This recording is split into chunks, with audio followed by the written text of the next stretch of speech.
indarkeria matxistaren hiletaren antzespen bat, esan nahi dugulako, amaitu nahi dugula indarkeria matxistarekin, eta azkenean lehenengo pausua, nire ustez lehenengo pausua eman behar dena hau egiteko da, ja amaituta dagoela sinestea, horrela beldur gabe ibiliko gara kaletik, eta ja jendea ikusiko du nola gu indartuago gauden eta ez dugun beldur.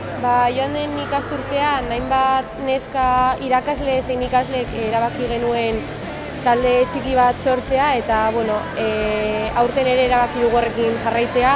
Aurten izena aldatu diogu, Hortzadar taldea ipini diogu,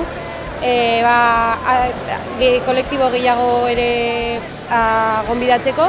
Eta gaur erabaki dugu hau ospatzea, astero ibili gara biltzen, eta hori ideiak botaz hau eraiki genuen. Martxoak 8an jarraituko dugu, baina bitartean ere hainbat biolentzia desberdinekin bukatu nahi dugu, eta LGBT kolektiboko ikasleak ere guregan hurbildu nahi ditugu, eta baztertuta dauden kolektibo guztiak ere gonbidatzen ditugu.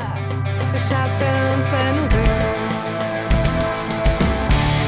haserre zinenean sinestegan nintzela, zure ezin egona nik elikatzen nuela, itzorrotzen ziztadan nire asmakuntza zirela biktimaren paperean, irudikatzen nuela zorion faltsu bat, irudikatzen nuela zurekin bizi nahian,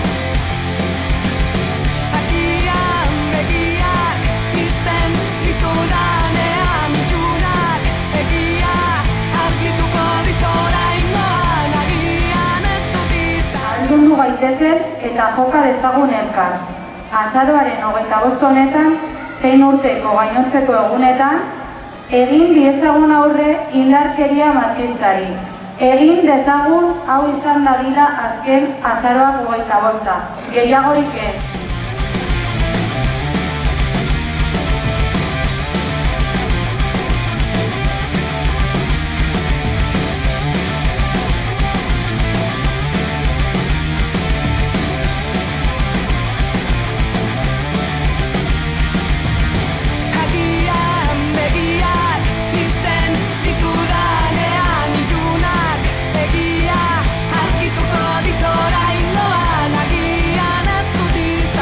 Laudioko mugimendu feministak gaur azaroak 25ean mobilizazioa deitu du, Laudion izen abizenak daukalako egun honek, eta hause Amagoia Elezkano Kortxonda.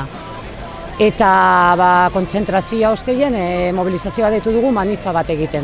Gaurko egunean ere bai, mugimendu feministatik salatu nahi izan ditugu sistema honengatik jasaten ditugun indarkeria matxista desberdinak, instituzioetatik jasaten duguna, etxeetik hasi eta lan esparrura arte ere bai sufritzen duguna, prozesu judizialetan eta salaketak jartzerakoan sufritu behar ditugun oztopo eta aurreiritziei aurre egitea, eta mugimendu feministatik argi utzi nahi dugu autodefentsa feminista dela daukagun tresnarik indartsuena, eta horretan jarraituko dugula. Ez gaituela inor geldituko eta kaleak hartzen jarraituko dugula.